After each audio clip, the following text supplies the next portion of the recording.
Praise the lord. చేరువచ్చిన మీకు అందరికీ ప్రభువైన యేసుకృష్ణ శుభాలు తెలియజేయుచున్నాను. ఈ దినము కొరకు ఏర్పాటు చేయబడిన లేఖన భాగము అపోస్తల కార్యములు 18వ అధ్యాయము 10వ వచనం. నేను నీకు తోడై ఉన్నాను, నీకు హాని చేయుటకు నీ మీదకి ఎవడునూ రాడు, ఈ పట్టణములో నాకు బహు జనమున్నదని పౌలుతో చెప్పగా. Praise the lord. దేవునికి స్తోత్రం. హల్లెలూయా, హల్లెలూయా, హల్లెలూయా, స్తోత్రం, హల్లెలూయా, స్తోత్రం అని చెప్పినంత మాత్రాన మనం ఏదో డినామినేషన్ సంబంధించిన వాళ్ళం, ఇతను ఏదో డినామినేషన్ సంబంధించిన వాడనే ముద్ర వేయద్దు. హల్లెలూయా అంటే దేవునికి స్తోత్రం. కాబట్టి హల్లెలూయా అని స్తుతించడం, అది ఏదో డినామినేషన్కి సంబంధించిన పదం కాదు అనే సంగతిని మీకు గుర్తు చేస్తున్నాను. మీరు ఆయన హెచ్చవలసి ఉన్నది, హీ మస్ట్ ఇంక్రీజ్ అనేటువంటి కార్యక్రమాన్ని చూస్తున్నారు. నేను మీ సహోదరుడు సంతోష్ని, గిడియోన్ మిషన్ చర్చ్ అనేటువంటి చిన్న సంఘం యొక్క కాపరిని, గిడియోన్ ఫెలోషిప్ ఇంటర్నేషనల్ అనేటువంటి సహవాసం యొక్క నాయకుడిని. ప్రభు కృపను బట్టి ఇలా నిలబెట్టాడు. నేనేమై ఉన్నానో అది దేవుని కృప వల్లనే ఉన్నాను. ఇప్పటి వరకు ఆయన నడిపించాడు, ఇక ముందు కూడా నడిపిస్తాడు. దేవుని స్తోత్రం. Hallelujah. Good morning, have a nice day. మీరందరూ దీవించబడాలని, దీవించబడుతూ ఉన్నారని, దీవించబడ్డానికే మీరు పిలువబడ్డారని. ఒకవేళ ఎవరైనా శపించినా కానీ ఆ శాపం ఫలించదని. మనుషులు రకరకాలుగా శపిస్తారు, మిమ్మల్ని ఏమి చేయలేక మీ మీద శాపనార్థాలు పలకొచ్చు, అవి ఏమాత్రం ఫలించవు. శపించాలని తీసుకొని వచ్చాడు ఒక వ్యక్తి, నీకెంత డబ్బు కావాలన్నా ఇస్తాను అని బాలాకు రాజు బిలాము అనేటువంటి సోదెగాడిని తీసుకొచ్చాడు, సూత్సేయర్ని తీసుకొచ్చాడు. అతను ప్రవక్త అని కాదు, సోదెగాడు. ఈ రోజుల్లో కూడా ప్రవక్తలు అనబడిన వాళ్ళు సోదెగాళ్ళులాగా మారిపోయారు. నెల్లూరు పట్టణంలో ఇలాగా సోదెగాళ్ళు కొంతమంది ఉన్నారు, సోదెగత్తెలు కొంతమంది ఉన్నారు.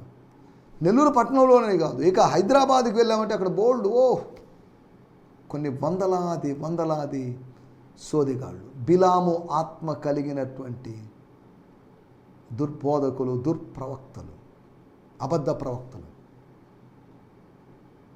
యెహోవా ఆశీర్వదించబడిన వారిని నేను ఎలా శపించగలను? అది నీకు ముందుగా తెలియదా? కమిట్మెంట్ అప్పుడే తెలియదా? వాళ్ళతో కాంట్రాక్ట్లోకి వచ్చినప్పుడు తెలియదా? హలో, నేను శపించాలని మీరు ఎంత డబ్బు ఇచ్చినా, డబ్బు కోసం శపించడానికి సిద్ధపడినటువంటి సేవకుడైనటువంటి బిలాము. ఎవరిని శపిస్తావు? దేవుడు ఆశీర్వదించు వారిని శపిస్తావా? దేవుడు శపించిన వారిని శపిస్తావా? దేవుడు శపించిన వారిని శపించవచ్చేమో కానీ దేవుడు ఆశీర్వదించిన వారిని, దేవుని చేత ఆశీర్వాదం పొందుటకు ఏర్పాటు చేయబడిన వారిని శపించలేవు. నీ శాపం వెనక్కి నీ దగ్గరికే వచ్చేస్తుంది. నీ శాపము ఫలించదు. డబ్బు ద్వారా ఏదైనా చేయగలము, డబ్బు ద్వారా శాపాల్ని ఫలింపచేయొచ్చు అనుకున్నాడు ఒక ఆయన. కానీ డబ్బు యొక్క పరిమితిని తెలుసుకొని రాజు, డబ్బు అన్నిటికీ పనికి వస్తుందని భావించినటువంటి, ఉంటే ఉండింది కొద్ది డబ్బులు, దేవుడు నన్ను ఆశీర్వదించాడు, నాకెందుకండి డబ్బు అని ఆలోచించినటువంటి బిలాము ఎంత పొందుకున్నప్పటికీ ఎంతో దారిద్ర్యాన్ని వ్యక్తం చేసేటువంటి దేవుని సేవకులు ఉన్నారు, విశ్వాసులు ఉన్నారు. మాకేం లేదు బ్రదరు, ఏమీ లేదండి, మేము ఇలా కనిపిస్తాం, పైన పొటారం లోన లొటారమేనండి, మాకేం లేదండి అని చెప్పుకునేవాళ్ళు ఉన్నారు. వాళ్ళని ఏదో అడుగుతామని, ఏదో సహాయాన్ని అభ్యర్థిస్తామని వాళ్ళ భావన. దేవుడు ఆశీర్వదిస్తే చెప్పుకోండి ధైర్యంగా, దేవుడు నన్ను ఆశీర్వదించాడు, దేవునికి స్తోత్రం, ఇంకా ఆశీర్వదిస్తాడని చెప్పుకోండి. దేవుడు ఒకవేళ ఆశీర్వదించలేదనుకోండి, ఆశీర్వదించకుండా ఉండలేడు ఆయన. తన ఎడల యథార్థ హృదయం గల వారి కొరకు ఆయన ఏ మేలు చేయక మానడు. అనగా ఏ మేలు చేయక మానడంటే ఆశీర్వదించక మానడు, ఆశీర్వదిస్తాడు. దేవుని స్తోత్రం. ఒకవేళ అలాంటి ఫీలింగ్తో ఉన్నట్లయితే, ఆశీర్వదించబడలేదు, ఇతరులతో పోల్చి చూసుకొని ఆశీర్వాదములు తారతమ్య డిఫరెన్షియేట్ చేసుకుంటున్నప్పుడు, అప్పుడు ఇటువంటి సందర్భాలు చెప్పుకోండి, యెహోవా అనేటువంటి దేవుడు, ఆశీర్వదించే దేవుడు నా కాపరి, నాకు లేమి కలుగదు. కలగలేదు అని కాదు, కలుగదు. కలిగింది అయినప్పటికీ కలగనట్లుగా నేనున్నాను. కలిగినప్పటికీ కలగనట్లుగా, అది కలగన్నట్టుగా, అది కల అన్నట్టుగా ముందుకు సాగిపో. యెహోవా నా కాపరి, యెహోవా మన కాపరి, మనందరి కాపరి ఆయన. ఏ గొర్రెను పస్తు పెట్టేటువంటి కాపరి కాదు, ఏ గొర్రెను బలహీనంగా మార్చేటువంటి కాపరి కాదు. ప్రతి గొర్రెను వధింపబడడానికి సిద్ధపరచబడిన ప్రతి గొర్రెను ఆయన పోషిస్తాడు. దానికి బొచ్చు ఇచ్చేటట్టుగా దాన్ని పోషిస్తాడు. అది మంచి మాంసాన్ని ఇచ్చినాడు, అది కొవ్వునట్లుగా చేసే దేవుడు. బొచ్చు ఇచ్చినట్లుగా, ఉన్ని ఇచ్చినట్లుగా, ఊళ్ళు ఇచ్చినట్లుగా, అంతేకాకుండా తన మాంసాన్ని ఇచ్చినట్లుగా. దేవుని స్తోత్రం, హల్లెలూయా. దాన్ని కొవ్వబెట్టిన దేవుడు, దాన్ని పుష్టిగా మార్చగలిగిన దేవుడు, దాన్ని బలిసేటట్టు చేయగలిగిన దేవుడు. తప్పిపోయిన కుమారుడు వచ్చినప్పుడు కొవ్విన దూడను వధించిన సందర్భం మనకు తెలుసు. ఇతరుల కోసం మనల్ని కొవ్వబెట్టే దేవుడు, ఆత్మీయంగా బలిష్టంగా చేసేటి దేవుడు,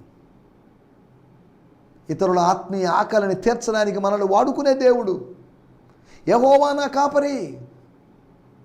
యెహోవా నా కాపరి అంటే దాని అర్థం, యెహోవా రూవా అంటే దాని అర్థం, యెహోవా ఈరే అనే అర్థం, యెహోవా నా పోషకుడు అని అర్థం.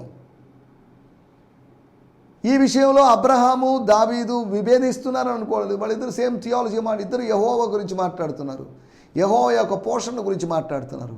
ఆయన యెహోవా పోషణ గురించి మాట్లాడాడు.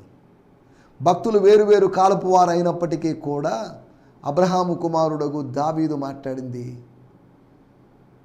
యెహోవాను కాపరిగా చూశాడు. కాపరి అంటే అధిపతి, నడిపించేవాడు, రూల్ చేసేవాడు, పాలించేవాడు. పాలించేవాడు అంటే పాలిచ్చేవాడు అని కూడా, పాలన చేసేవాడు అని కూడా. దేవుని స్తోత్రం. యెహోవా మన కాపరి. కాబట్టి నాకు ఎటువంటి లోటు ఉండదు. ఇప్పుడు లోటు ఉందేమో, ఇక మీదట లోటు ఉండదు. నన్ను ఆయన నడిపిస్తున్నాడు, నన్ను బలపరుస్తున్నాడు, నన్ను విశ్రమింపజేస్తున్నాడు, నూనెతో నా తలను అంటుతున్నాడు,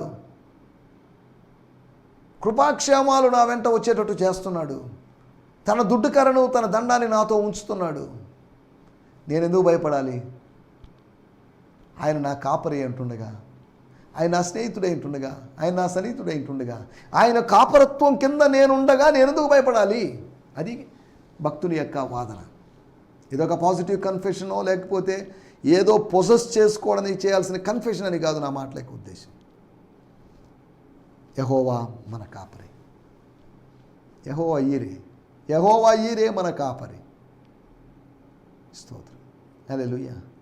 పర్వతం మీద చూసుకున్న దేవుడు, ప్రతి పరిస్థితిలో నీ కోసం చూసుకోగలిగిన దేవుడు, నీ కోసం ప్రతి సృష్టిని చేయగలిగిన దేవుడు. దేవుని స్తోత్రం, హల్లెలూయా. నిన్నటి మనం ఎపిసోడ్లో కొన్ని విషయాలు ఆలోచించాం. మాట్లాడితే ప్రయోజనం ఏంటి? మాట్లాడితే నష్టాలు కూడా ఉన్నాయి. నీవు మంచి కానీ చెడు కానీ మాట్లాడదు నా సేవకుడైనటువంటి యాకోబుతో. ఓ లాబాను, గుర్తుపెట్టుకో, అతన్ని తరుముకుంటూ వెళ్ళి నువ్వు తప్పు చేశావు. అతనేదో తప్పు చేసి పారిపోతున్నట్టు అతని మీద నందేశావు. అతను పారిపోలేదు, అతను వెళ్ళినట్లు నేను చేశాను, అతనితో నేను మాట్లాడాను, అతనికి నేను దర్శనం ఇచ్చాను, అతన్ని నేను వెళ్ళమంది నేను, అతను తప్పేం లేదు. నువ్వు అతని తప్పు పడుతున్నావు. అతనితో మంచి కానీ చెడు కానీ మాట్లాడితే నేను ఒప్పుకో. నీ మంచి అతనికి అవసరం లేదు. నువ్వు చెడుగా మాట్లాడతావు, నీ మంచి అతనికి అవసరం లేదు. అతను నా యొక్క మంచితనాన్ని అనుభవిస్తున్నాడు. అబ్రహాము దేవుని యొక్క వాళ్ళ తాతగారి దేవుడు అయినటువంటి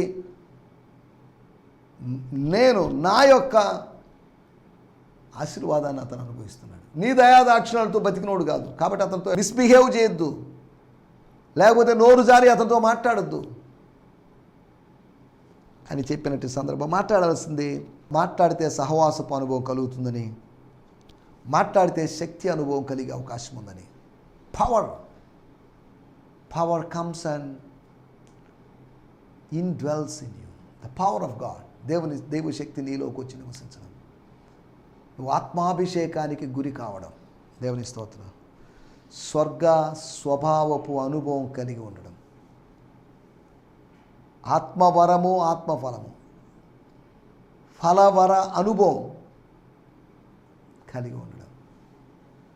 దేవుని స్తోత్రం, హల్లెలూయా. నిన్నటి ఎపిసోడ్లో మనం ఇవి ఆలోచించాం.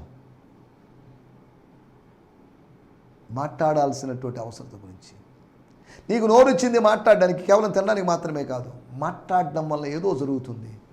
కలుగునుగాక అంటే సమస్తము కలిగినప్పుడు, అలాగనే మనం కలుగునుగాక అంటే సమస్తము కలుగుతుందని కాదు నా మాటలే ఉద్దేశం. జీవ మరణములు నాలుగు వశం అంటే మన నాలుగు వశమని కాదు. నేను చచ్చిపోదునుగాక అనగానే, లేదా ఇతరులు చచ్చిపోదురుగాక అనగానే నేను చెప్పిన ప్రకారం ఏది జరగదు. జీవ మరణములు అనేవి, జీవమైనా మరణమైనా సరే, బర్త్ అయినా డెత్ అయినా కానీ అది దేవుని యొక్క నాలుక వశము. They are under the control of the voice of God or the word of God అని అర్థం చేసుకోవాలంతవరకే. కానీ కాబట్టి నేనేం చెప్తే అది జరుగుతుందని భావించకూడదు. నేను నిమిత్తం మాత్రం, ఆ మాటకి ఏం విలువ ఉంది? ఆయన మాటలో జీవం కలిగినవి, ఆయన నాలుక జీవం కలిగింది. ఆయన నాలుగేంటి? దేవుడు ఆత్మ కనుక ఆయనతో మాట్లాడువారు, లేకపోతే ఆయన ఆత్మస్వరూపి, ఎవరికి కనిపించడు, సమీపింపరాని తేజస్సులో ఉన్నాడని చెప్పుకుంటున్నప్పుడు మళ్ళీ ఆత్మ నాలుగేంటి, దేవునికి నాలుగేంటి అంటారేమో. దేవుని నాలుగు అంటే లిటరల్గానే కాదు, మాట్లాడగలిగేటువంటి శక్తి. జీవ మరణములు అనేవి మాట్లాడగలిగినటువంటి దేవుని యొక్క శక్తి మీద ఆధారపడి ఉందని అర్థం. అంతవరకే దానికి సొంత వ్యాఖ్యానం చేసి ప్రాస్పరిటీ గాస్పెల్లోని కన్ఫెషన్ లేకపోతే ఇటువంటి సిద్ధాంతాల్లోకి పడిపోవద్దు, దీని చిక్కులో, ఈ వలలో చిక్కుకోవద్దని మిమ్మల్ని ప్రేమపూర్వకంగా కోరుతున్నాను. దేవుని స్తోత్రం. హల్లెలూయా. మాట్లాడడం ద్వారా సేవా అనుభవం కలుగుతుందని మనం మాట్లాడుకున్నాం. దేవుని స్తోత్రం. హల్లెలూయా. ఈ సమయంలో ఈరోజు కొరకై ఏర్పాటు చేయబడిన లేఖన భాగం అపోస్తుల కార్యములు 18వ అధ్యాయము 10వ వచనం. Book of acts 18th chapter verse 10. నేను నీకు తోడై ఉన్నాను, నీకు హాని చేయుటకు నీ మీదకి ఎవడనూ రాడు, ఈ పట్టణంలో నాకు బహు జనమున్నదని పౌలుతో చెప్పగా. దేవునికి స్తోత్రం. హల్లెలూయా. నేను చదువుతున్నాను 18వ అధ్యాయం 10వ వచనం. Because I'm with you. స్తోత్రం. I am with you. No one will able to hurt you, for there are many in this city whom I call my own. నా సొంత వారు అని పిలవదగిన వాళ్ళు, నా వారు అని పిలవదగిన వారు, నా వారుగా ఎంచబడిన వారు అనేకులు ఉన్నారు ఈ నగరంలో, లేదా ఈ పట్టణంలో, ఈ ఊరిలో, ఈ కొరింథీ పట్టణంలో. చిన్న ప్రార్థన చేసుకుందాం. పరిశుద్ధుడైన మా దేవా, మీకు వందనాలు. మీ వాక్యాన్ని మేము చదువుకున్నాం. మీరు పౌలుతో మాట్లాడిన మాటలు అద్భుతం. తండ్రి, మీకు వందనాలు. మీ మాటలు మేము అంగీకరిస్తున్నాం. మీ మాటలు ధైర్యాన్ని ఇస్తాయి, నీ మాటలు పరిశుద్ధతను ఇస్తాయి, నీ మాటలు జీవాన్ని ఇస్తాయి, నీ మాటలు సంతోషాన్ని ఇస్తాయి. అటు మాటలు మీరు పౌలుకు అనుగ్రహించారు.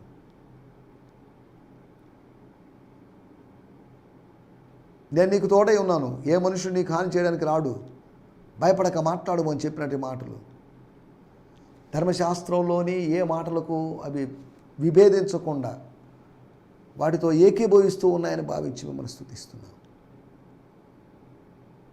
తండ్రి, మీకు వందనాలు. ఈ సమయంలో మీ మాటల కోసం ప్రజలు ఎదురు చూస్తున్నారు. మీ మాటలు పొందుకొని వారు తిరిగి వెళ్ళగలటూ సాయం చేయమని అడుగుకుంటూ, బోధిస్తున్న నా మీద నీ ఆత్మ నుంచి మీ కార్యం జరిగించమని యేసు నామములోనే ప్రార్థించడుగుతున్నాం పరమ తండ్రి. ఆమేన్, ఆమేన్, ఆమేన్.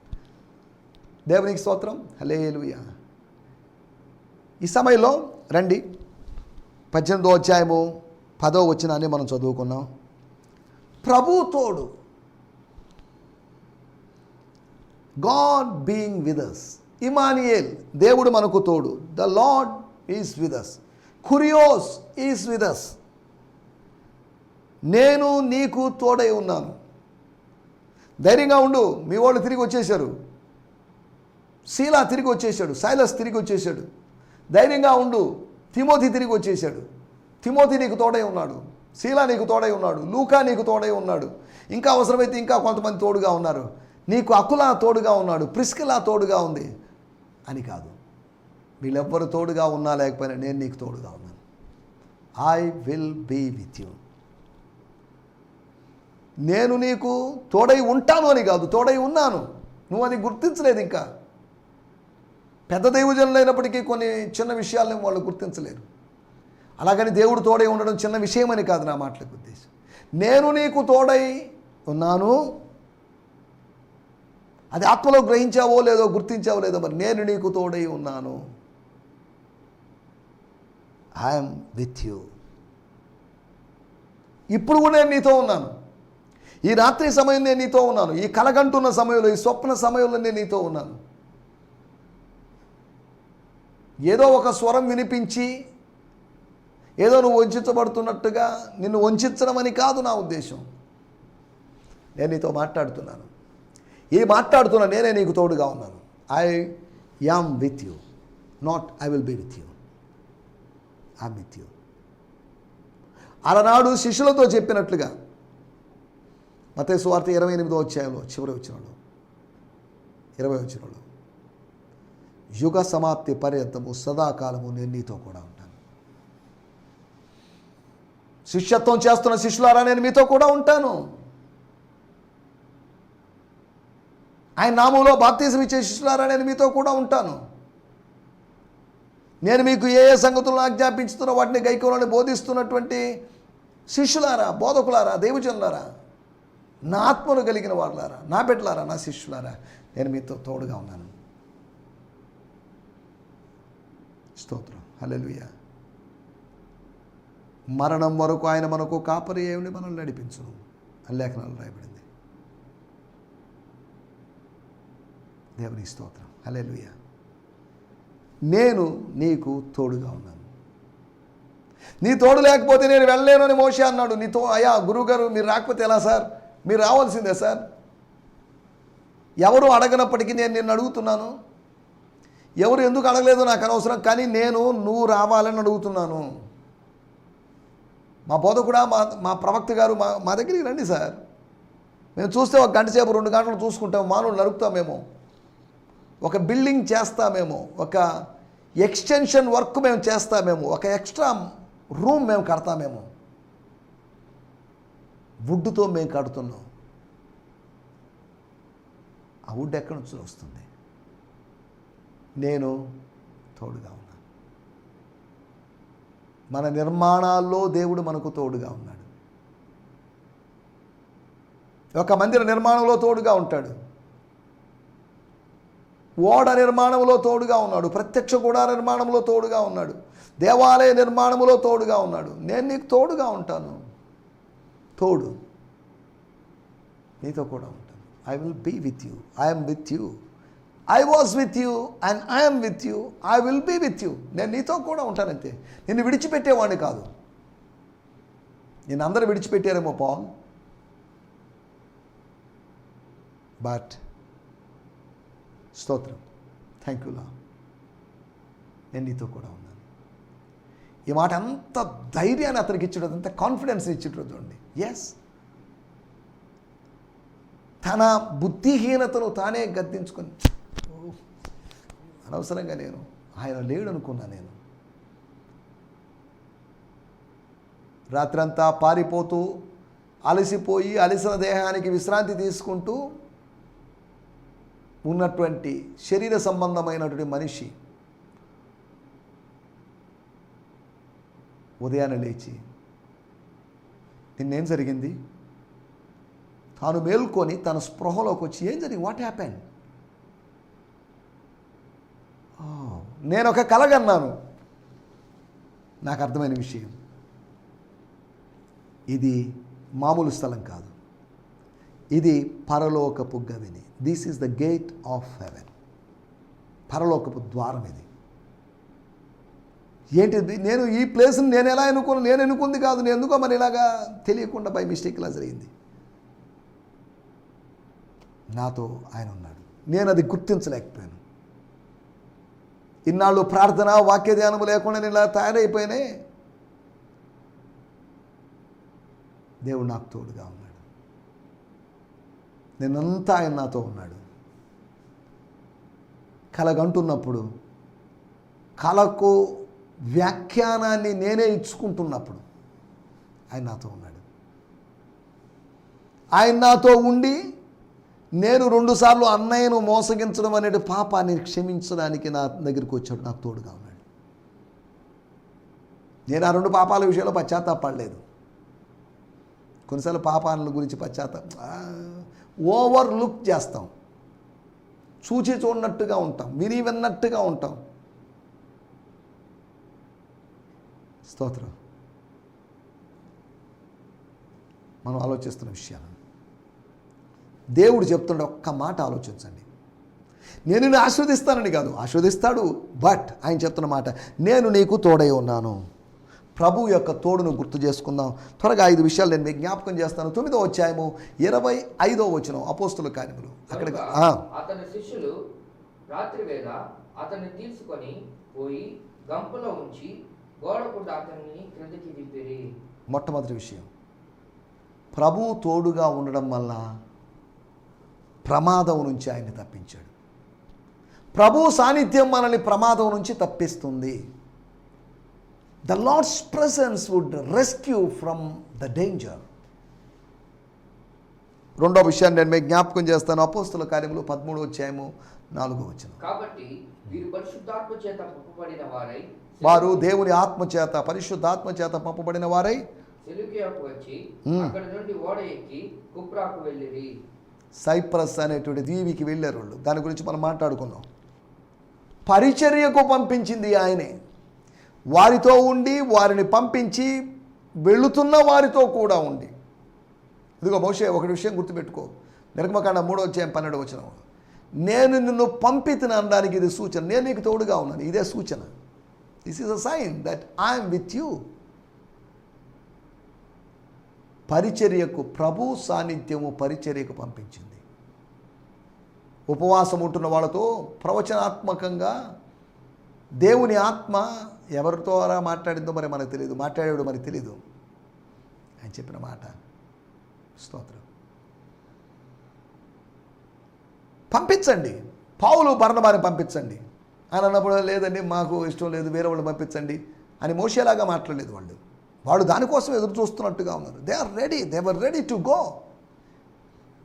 ఏమంటే దేవుడు ఇలా చెప్పాడు, మీరు వెళ్తారా అని ఎవరు అడగలేదు. దేవుడు చెప్పాడు, మేము ఓకే అన్నాం, ఎస్ అన్నాం. పరిచర్యకు పంపించినట్టు ప్రభు సాన్నిధ్యం, ప్రమాదం నుంచి తప్పించినట్టు ప్రభు సాన్నిధ్యం, పరిచర్యకు పంపించినట్టు ప్రభు సాన్నిధ్యం. మూడవది, అపోస్తుల కార్యములు 13వ అధ్యాయం 8, 9 వచనాలు మనం గమనించినట్లయితే, అయితే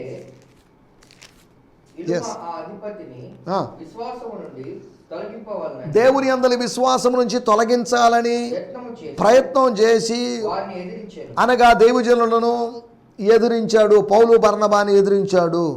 ఎలుమాను పేరునకు గారడివాడు అని అర్థం. గారడివాడు ఎదిరించాడు. గారడివాడు ఎదిరిస్తే గారడివాడు గెలుస్తాడా? 9వ, అందుకు పౌలు అనబడిన సౌలు పరిశుద్ధాత్మతో నిండిన వాడై, పరిశుద్ధాత్మ, God's presence, he was filled with the presence of God. He was filled with his power. దేవుని స్తోత్రం. గారడి వానికి ఘోరమైన ఓటమి కలిగించడానికి దైవ సాన్నిధ్యం అక్కడ దిగి వచ్చింది. ప్రత్యర్థిని అడ్డుకోవడానికి దైవ సాన్నిధ్యం దిగి వచ్చింది. దేవుని స్తోత్రం. హల్లెలూయా. 4వ విషయాన్ని నేను మీకు జ్ఞాపకం చేస్తాను.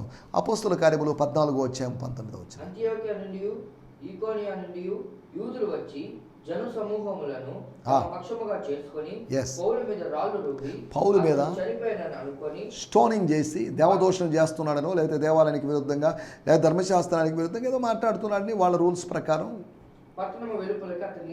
పట్టణములకు వెలుపల ఏడ్చారు. ఈ రాళ్లతో కొట్టడం ఒక విధమైన బాధాకరమైన విషయం అయితే, ఏడవడం మరింత బాధాకరమైన విషయం. దేవుని స్తోత్రం. సరే, తర్వాత అతడు లేచాడు. దాని గురించి మనం గత దినాల్లో కూడా మనం మాట్లాడుకున్నాం.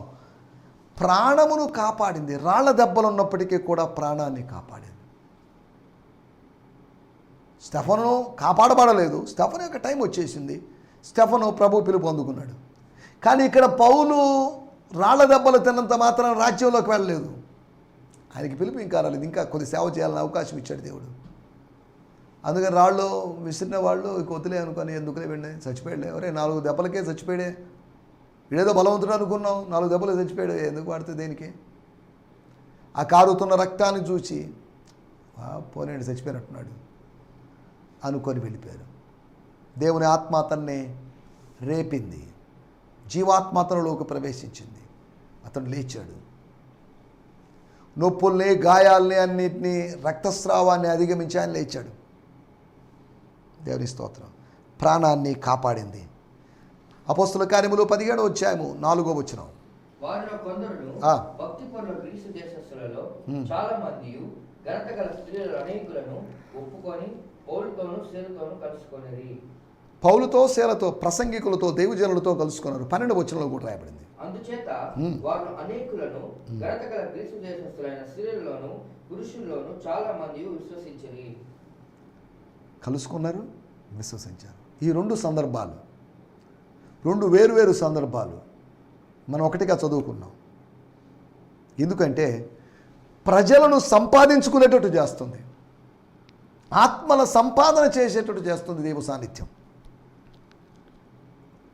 నా మాటలు నేను ఇక్కడ ముగించేస్తున్నాను. 5 విషయాలు మీకు జ్ఞాపకం చేశాను. ప్రభు తోడుగా ఉంటే ఏమవుతుంది? What happen to you when the Lord is with you? ప్రభు సాన్నిధ్యం వలన కలిగే ఆశీర్వాదాలు, ప్రభు తోడు వలన కలిగేటువంటి ఆశీర్వాదాలు. ఒకటి, ప్రాణాన్ని తప్పిస్తుంది, ప్రమాదం నుంచి మనల్ని తప్పిస్తుంది. మరణము నుండి నా ప్రాణమును, కన్నీళ్లు విడవకుండా నా కనులను, జారిపడకుండా నా పాదములను ఆయన విమోచించి ఉన్నాడు. యెహోవా విమోచించి ఉన్నాడు, దేవుడు విమోచించి ఉన్నాడు. స్తోత్రం, హల్లెలూయా. రెండోది, పరిచర్యకు పంపించిన దైవ సాన్నిధ్యం.